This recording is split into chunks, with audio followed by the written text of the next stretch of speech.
اس کو آیت درود کہتے ہیں۔ اور میں نے سیاہ سے ایک حدیث مبارکہ کے حصے کی تلاوت کی ہے۔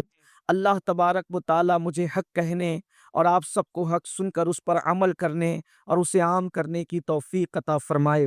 مشہور حدیث پاک ہے کہ جب سورہ فاتحہ پڑھی جاتی ہے تو تمہیں آمین کہنا چاہیے۔ اس کی وجہ یہ ہے کہ فرشتے بھی اس پر آمین کہتے ہیں۔ جب سورہ فاتحہ پڑھی جاتی ہے تو فرشتے بھی اس پر آمین کہتے ہیں، تو تمہیں بھی آمین کہنا چاہیے۔ جس کی آمین فرشتوں کی آمین سے مل جاتی ہے، جس کی آمین فرشتوں کی آمین سے مل جاتی ہے، وہ بخش دیا جاتا ہے۔ وجہ یہ ہے کہ وہ بھی آمین کہتے ہیں تو تم بھی آمین کہو۔ جس کی آمین فرشتوں کی آمین سے مل گئی وہ بخش دیا گیا۔ یہ آمین کی فضیلت ہے۔ اور درود شریف پڑھتے رہو، درود شریف پڑھو۔ کیوں پڑھو درود شریف؟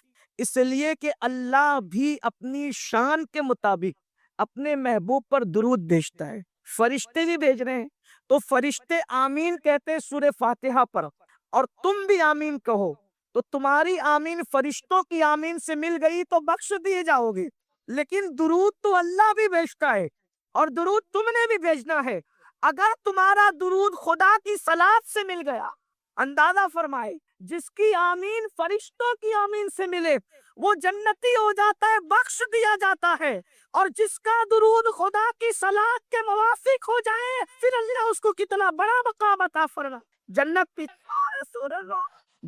پیچھے رہ جاتی ہے، اس لیے کہ جنت تو اس کو ملتی ہے جس کی آمین فرشتوں کی آمین سے مل جائے، جس کی صلات خدا کے صلات کے موافق ہو جائے، پھر اللہ اس کو مقام کتنا بڑا عطا فرمائے گا۔ اس لیے بندوں کو حکم ہے درود پڑھتے رہو، ہر وقت درود پڑھتے رہو۔ ایک درود کی فضیلت یہ ہے کہ دنیا کی ساری نعمتیں ایک پلڑے میں رکھا جائے، اور ایک مرتبہ کا درود ایک پلڑے میں رکھا جائے تو ساری دنیا کی نعمتیں، دنیا و ما فیہا، اس پہ جنت بھی لے لے، ساری مخلوق لے لے آپ۔ اللہ اکبر! ایک بار حضور علیہ السلام پر پڑا ہوا درود یہ دنیا اور ما فیہا سے بہتر ہے، اس لیے کہ درود کا کوئی صلہ ہی نہیں بنتا، درود کا کوئی صلہ ہی نہیں بنتا۔ اللہ اکبر! درود پڑھنے والا کتنا محترم ہے، کتنا مکرم ہے۔ آقا ارشاد فرماتے ہیں، اللہ اکبر! نماز کی اہمیت اپنی جگہ ہے، روزے کی اہمیت اپنی جگہ ہے، زکوٰۃ کی اہمیت اپنی جگہ ہے، حج کی اہمیت اپنی جگہ ہے، صدقات کی اہمیت اپنی جگہ ہے۔ نماز پڑھو تو ثواب ملے، روزہ رکھو تو ثواب ملے، حج کرو تو ثواب ملے، بلکہ اللہ اکبر زکوٰۃ دو تو ثواب ملے۔ ساری نعمتیں، سارے جے و عبادتوں کا صلہ جدا جدا ہے، لیکن اے درود پڑھنے والے، جب تو درود پڑھتا ہے تو کتنا ثواب ملتا ہے یہ اپنی جگہ، جنت ملتی ہے یہ اپنی جگہ، خدا کا قرب ملتا ہے اپنی جگہ، لیکن درود پڑھنے والا کتنا عزت دار ہو جاتا ہے، کتنا محترم ہو جاتا ہے، کتنا مکرم ہو جاتا ہے۔ آقا ارشاد فرماتے ہیں، من صلی علیہ واحدہ، جو مجھ پر ایک بار درود پڑھتا ہے اللہ اس پر 10 مرتبہ درود نازل کرتا ہے۔ یعنی جب تم درود پڑھتے ہو تو اللہ کے نزدیک اتنے عزت والے ہو جاتے ہو کہ اللہ تم پر درود بھیجتا ہے۔ محبوب پر ایک بار بھیجا ہے تم نے اپنی حیثیت کے مطابق، اللہ اپنی شان کے مطابق، من صلی علیہ واحدہ صلی اللہ علیہ عشرہ، اللہ تم پر 10 درود نازل فرماتا ہے۔ اب اللہ کی درود کیا ہے یہ ایک الگ تشریح ہے، لیکن اللہ سوچے تو صحیح، میں گنہگار، وہ مجھ پہ 10 درود بھیج رہا ہے، کیونکہ حضور نے کہہ دیا تو بات ہو کے رہنا ہے، تمہارے منہ سے جو نکلی وہ بات ہو کے رہی۔ اللہ اکبر! لوگ کہتے ہیں پتھر کی لکیر، میں کہتا ہوں اللہ کی عزت کی قسم پتھر کی لکیر کمزور ہے، رسول اللہ کا فرمان اس سے بھی زیادہ مضبوط ہے۔ ہمارا ایمان ہے حضور نے کہا ہے تو ہو کے رہے گا، میں گنہگار، میں مجرم، میں سیاہکار، ایک بار کیا درود بھیجا محبوب پر، اللہ مجھ پر 10 مرتبہ درود نازل فرما۔ اس سے بڑھ کر کوئی صلہ ہو تو بتاؤ۔ جنت پیچھے رہ رہی ہے اس لیے کہ خدا جس پہ درود بھیجے وہی معمولی انسان ہے وہ، لیکن یہ صلہ ملتا کب ہے؟ نماز کی اہمیت اپنی جگہ ہے، نماز پر ثواب ملتا ہے، لیکن محبوب پہ درود پڑھو تو اللہ تم پہ 10 بار درودیں بھیج ذرا۔ اور پھر ایک خاص بات، جس پر خدا درود بھیجے تو کیا اس پہ وہ توجہ نہیں فرماتا رحمت کی؟ ہر بندہ چاہتا ہے نا اللہ مجھ پہ نگاہ رحمت فرمائے، توجہ فرمائے، تو توجہ کتنی بار ہوگی؟ ایک بار حضور پہ درود بھیجو گے 10 بار رحمت کی برسات ہوگی، 10 بار تم پہ درود بھیجا جائے گا۔ ہے اس پر کوئی؟ ایک حدیث اور سن لیں، درود کیا ہے، درود کی فضیلت سنیں۔ اللہ کے رسول علیہ السلام کے ساتھ جس جنگ میں شرکت کی جاتی ہے اس کو غزوہ کے، حضور علیہ السلام کے ساتھ، حضور کے ساتھ جس جنگ میں شرکت ہوتی ہے اس کو کیا کہتے ہیں؟ غزوہ کہتے ہیں۔ جو غزوے میں شریک ہو اس کو اللہ 400 حج کا ثواب عطا فرماتا ہے۔ اس پر آپ کو چونکہ خانقاہ میں بیٹھے ہیں تو اپنی زندگی کا احساس دلانے کے لیے کچھ بولنا چاہیے، بات بہت بڑی ہو رہی ہے، اور جب مومن خوش ہوتا ہے تو وہ سبحان اللہ ہی کہتا ہے، ہاں، اور پھر اس کو کہلوانا نہیں پڑتا، وہ زور سے کہتا ہے۔ اور خانقاہ جنیدیہ میں بیٹھنے کا حق یہ ہے کہ اتنی بلند آواز سے ہو کہ محفل گونج جانی چاہیے، ہاں، اس لیے کہ جگہ کے بھی کچھ آداب ہوتے ہیں۔ یہ اگر روڈ پہ جلسہ ہوتا تو میں اتنا زور نہیں دیتا، لیکن چونکہ آپ سید الطائفہ کے شہزادے کے قدموں میں بیٹھے ہیں، حضرت عیسیٰ علیہ السلام کے وہ امتی جو صرف اپنا ایمان بچانے نکلے اور سو گئے، تو ان کے قدموں میں بیٹھنے والے کتے کو بھی جنت عطا کر دی گئی۔ لیکن سید الطائفہ کا وہ بیٹا جو اپنا ایمان بچانے کے لیے سویا نہیں ہے، بلکہ لاکھوں کا ایمان بچانے کے لیے بغداد چھوڑ کر کے گلبرگہ آ گیا، جو اس کے قدموں میں بیٹھے پھر اس کو بھی بہت کچھ ملنا ہے نا؟ ہاں، تو ہمیں تھوڑا سا ذرا بیداری کا اظہار کرنا ہے۔ میں بہت دیر تک امتحان میں نہیں رکھوں گا، لیکن بات سمجھیں۔ حضور علیہ السلام کے ساتھ جو غزوے میں شریک ہو، اللہ اس کو 400 حج کا ثواب عطا فرماتا ہے۔ توجہ سے آپ سنیں گے تو شاید کچھ بات بن سکتی ہے۔ حضور علیہ السلام کے ساتھ جو غزوے میں شریک ہو، اللہ اس کو 400 حج کا ثواب عطا فرماتا ہے، اور جو ایک مرتبہ درود پڑھتا ہے اللہ اس کو 400 غزوات میں شریک ہونے کا ثواب عطا فرما۔ ثواب کی حدیں ختم ہو رہی ہے، ثواب کی حدیں ختم ہو رہی۔ جو درود کی اہمیت جان لے گا وہ صرف درود ہی پڑھتا رہے گا۔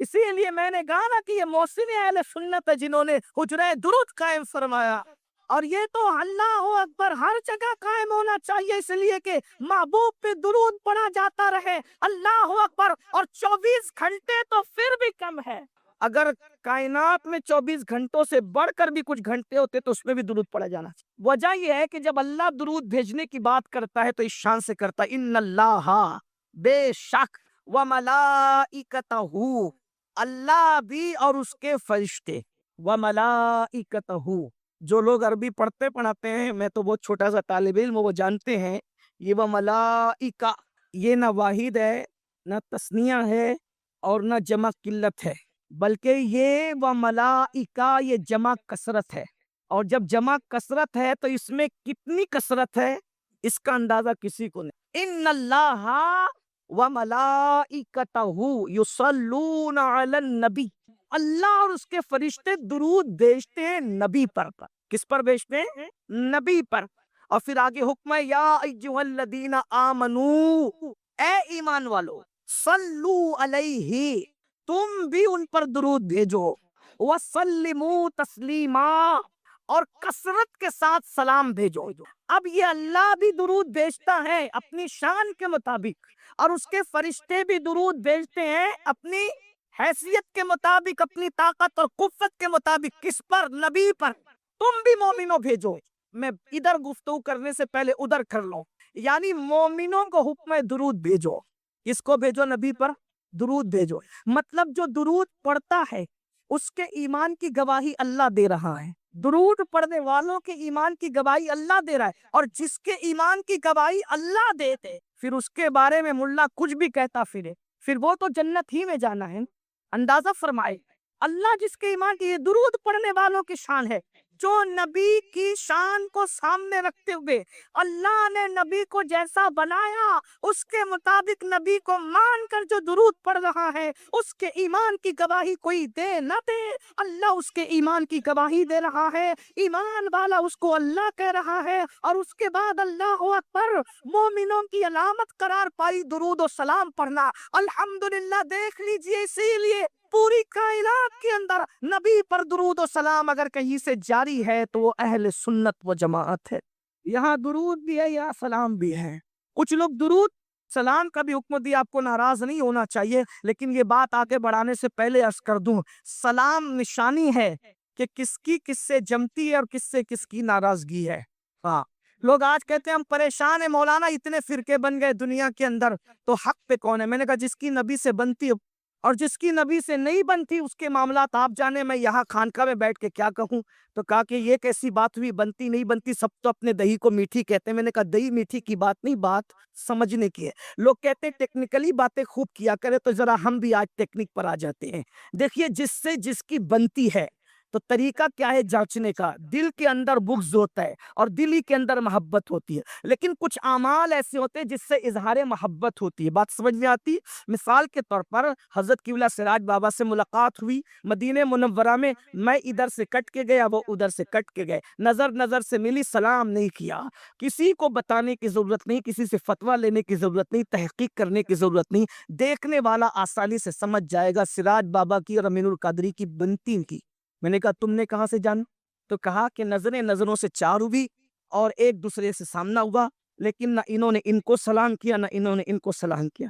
ہم جان گئے نہ سلام ہوا نہ سلام نہیں ہوا۔ سلام نہیں ہوا مطلب دونوں کی بن نہیں رہی، ٹھیک۔ لیکن بات ایسی تھی، سرکار بندہ نواز کے آستانے پہ بابا ملے، ہم ملے، میں نے بڑھ کے سلام کیا، انہوں نے بڑھ کے جواب دیا، مجھ سے پرتپاک انداز میں جواب دیا۔ اب کسی کو کچھ کہنے کی ضرورت ہے کیا؟ دونوں میں کیا پکی دوستی ہے، کیا گہری دوستی ہے، کیا محبت ہے۔ میں نے کہا کہاں سے لائے؟ کہا کہ بس سلام ہوا، ایک دوسرے کے ساتھ سمجھ گئے کہ دونوں کی بنتی بہت اچھی ہے۔ میں نے کہا اگر یہی بات ہے، معیار یہی ہے، تو پوری دنیا میں ڈھونڈ لو سلام نبی کو کرتے کون ہے۔ لوگوں کو جھٹے کو سلام کرنے پر تو اعتراض نہیں ہے، لیکن نبی پر سلام پڑھنے کو اعتراض ہے۔ الحمدللہ بات سمجھ میں آ گئی۔ اہل سنت زمین کے اوپر بھی سلام کرنے، زمین کے اندر بھی سلام کرنے، اور بلکہ ایک سلام سے لوگوں کو چڑ ہوئی تو میرے امام نے ریئیکشن یہ دیا کہ اگر ایک سلام سے تمہیں چڑ ہے تو اب ایک پڑھیں گے نہیں صرف، بلکہ لاکھوں پڑھیں گے۔ یا نبی سلام علیک پر اعتراض ہوا تو کہا کہ ایک پر تجھے ہضم نہیں ہوتا، ہم لاکھوں پڑھیں گے۔ مصطفیٰ جان رحمت پہ لاکھوں سلام، شم بزم ہدایت پہ لاکھوں سلام۔ اور صرف نبی پہ نہیں پڑھیں گے، نبی جس گھڑی پیدا ہوئے اس گھڑی پہ نہیں پڑھیں گے، جس سہانی گھڑی چمکا طیبہ کا چاند اس دل افروز ساعت پہ لاکھوں سلام۔ صرف نبی پہ نہیں پڑھیں گے، نبی کے سر پر بھی، نبی کی آنکھوں پر بھی، نبی کے لبوں پر بھی، نبی کے رخسار پر بھی، نبی کے قدموں پر بھی، نبی کے والدین پر بھی، نبی کی اولاد پر بھی، نبی کے اصحاب پر بھی۔ اور پھر اس کے بعد جو پڑھا ہے اس کا ذکر سراج بابا نے کر دیا، اور کس شان سے کیا ہے، اللہ اکبر، کس طرح سلام پڑھا ہے۔ جس کے سجدے کو محراب کعبہ جھکی، ان بھووں کی لطافت پہ لاکھوں سلام، جس کے ماتھے سے شفاعت کا صحرا رہا اس جبین سعادت پہ لاکھوں سلام، پتلی پتلی گلے قدس کی پتیاں ان لبوں کی نزاکت پہ لاکھوں سلام، ہاتھ جسم تو اٹھا گنی کر دیا پہنچے بیر سماحت پہ لاکھوں سلام، اٹھ گئی جس طرف دم میں دم آ گیا اس نگاہ عنایت پہ لاکھوں سلام۔ اور اس کے بعد بہت سلام پیش کیا، وہ پڑھنے سے تعلق رکھتا ہے، لیکن بات اتنی ہے جس کی جس سے جمتی ہے اس سے پہچان یہ ہے کہ سلام جاری ہے کہ نہیں۔ سب کے سلام بند ہو گئے، سنیوں کا سلام جاری ہے۔ لوگ ہم سے یہ بھی لڑتے ہیں کہ سنتے کہ نہیں سنتے۔ میں نے کہا جو ماں کے پیٹ میں رہ کر لوح محفوظ پر چلنے والے قلم کی آواز کو سنتا ہو، وہ قبر کے پیٹ میں رہ کر گلبرہ والوں کے سلام کو کیوں نہیں سن سکتا؟ بات ان کی دور نزدیک کے سننے والے، وہ کان کان لالے کرامت پہ لاکھوں سلام۔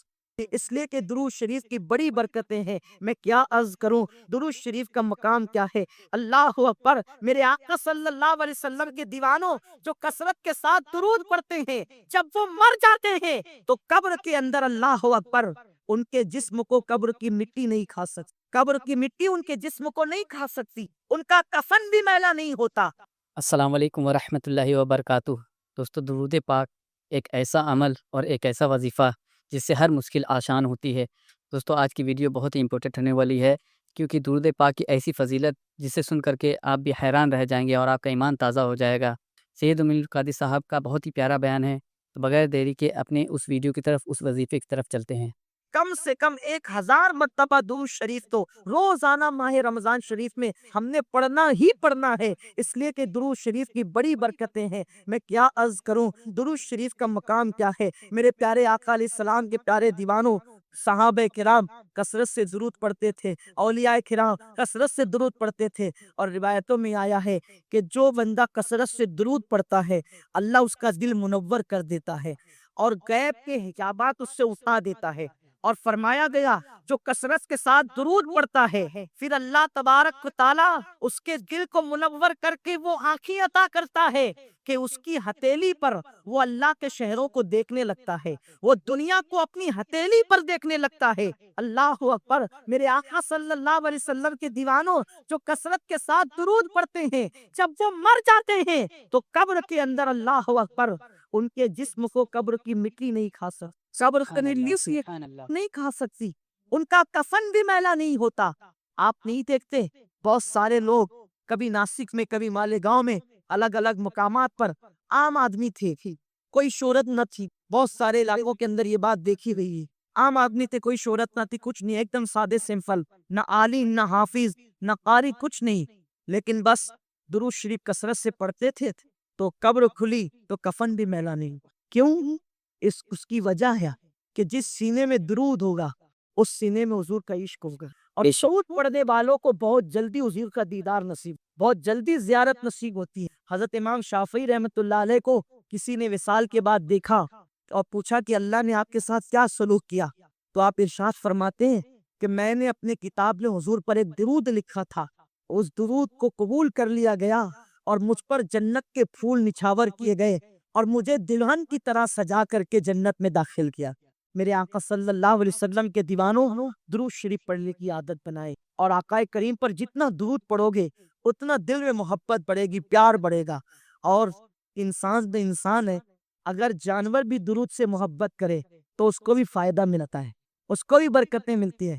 ایک مرتبہ ایسا ہوا کہ کسی نے حضور صلی اللہ علیہ وآلہ وسلم کو اپنے گھر دعوت دی، سرکار علیہ السلام کو دعوت دی، اور دعوت میں انہوں نے سوچا کہ میں مچھلی پکاؤں گا، مچھلی پکانے کا انہوں نے ارادہ کیا، کیونکہ حضور صلی اللہ علیہ وسلم کو مچھلی پسند تھی، سرکار علیہ السلام مچھلی پسند فرماتے تھے، تو مچھلی انہوں نے پکانی چاہیے۔ مغرب کے بعد دعوت تھی، حضور علیہ السلام تشریف لے آئے، اب عشاء کی وقت کم تھا تو آقا کریم صلی اللہ علیہ وسلم بیٹھے رہے، حتیٰ کہ اب ایسا تو نہیں تھا آج کل کی عشاء کی طرح کہ 8:30 بجے 9:45 بجے اذان ہو جائے گی اور امام کو دوڑ کے جانا ہی پڑے گا، ایسا نہیں تھا۔ وہاں ایسا تھا جب حضور جاتے تب غلام جمع ہو جاتے بھی وقت پر تشریف لے جاتے تھے تاکہ لوگوں کو مشقت نہ ہو۔ بہرحال تو ٹائم ہونے لگا، اور وہ جو صحابی جنہوں نے دعوت دی تھی وہ کبھی اپنی بیوی کی طرف جائیں، کبھی حضور کی طرف آئیں، کبھی ادھر جائیں کبھی ادھر آئیں۔ غائب دا نبی صلی اللہ علیہ وسلم نے فرمایا کیا ہو گیا، کیا بات ہے، کیوں پریشان ہو، اپنی پریشانی بتاؤ۔ انہوں نے عرض کیا رسول اللہ صلی اللہ علیہ وسلم روٹیاں پک گئی ہے، سالن نہیں پکتا، کب مسئلہ کیا ہے؟ عرض کی حضور مچھلی لائی ہے پکانے کے لیے، اس کو کاٹ کر ہانڈی میں ڈال دیا ہے، جیسے ہانڈی چولہے پہ رکھتے ہیں تو آگ بجھ جاتی ہے، اور ہانڈی چولہے سے اتارتے ہیں تو آگ جلنے لگتی، بس اسی معاملے میں پریشان ہے، کھانا تیار نہیں ہوتا۔ آقا نے فرمایا وہ مچھلی کو لاؤ، وہ مچھلی لائی گئی، سرکار نے مچھلی کو رکھا اور فرمایا تمہیں پتہ ہے یہ مچھلی کیوں نہیں پکتی، اور اس مچھلی کو کبھی کوئی پکا نہیں سکتے؟ کہا حضور وہ کیسے؟ ارشاد فرمایا کہ یہ مچھلی جس دریا میں تیر رہی تھی اس دریا میں ایک کشتی چل رہی تھی، اور اس کشتی میں میرے غلام مجھ پہ درود و سلام پڑھ رہے ہیں۔ سبحان اللہ، سبحان اللہ۔ کشتی کے کان تک درود و سلام کی آواز پہنچی تو اس نے کان لگا دیے اور وہ درود میں گم ہو گئی۔ ادھر وہ درود میں گم تھی کہ اللہ تعالیٰ نے تمہیں مشاہدہ کرانے کے لیے اس کو مچھیرے کے جال میں پھنسا دیا، مچھیرے کے جال میں پھنسی اور بازار میں بکی تو تمہارے ہاتھ لگی، تم لا کر کے تم نے اس کو کاٹا اور ڈالا ہانڈی میں۔ تو اب جس مچھلی نے محبت کے ساتھ مجھ پہ درود پڑھنے والوں کا درود سنا ہے تو اس لیے اس مچھلی کے اوپر یہ آگ اثر نہیں کر سکتی۔ بتائیے اگر مچھلی درود سن لے عشق کے ساتھ تو اس پر دنیا کی آگ اثر نہیں کر سکتی، تو دن درود پڑھے تو اس پر جہنم کی آگ کیسے اثر؟ بالکل صحیح بات۔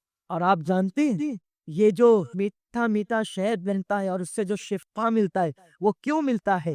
ایک مرتبہ شہد کی مکھی نے آقا علیہ السلام کی بارگاہ میں حاضری دی، حضور کی بارگاہ میں شہد کی مکھی حاضر ہوئی، اور حاضر ہونے کے بعد آقا نے اس سے پوچھا اے شہد کی مکھی یہ بتا کہ تو شہد کیسے تیار کرتی؟ اب آقا کو سب معلوم ہے، لیکن آقا کریم صلی اللہ علیہ وسلم اس سے پوچھ رہے ہیں کہ تو شہد کیسے تیار کرتی ہے؟ آج سے میں پوچھتا ہوں حضور علیہ السلام کو اردو سکھانے والے مولوی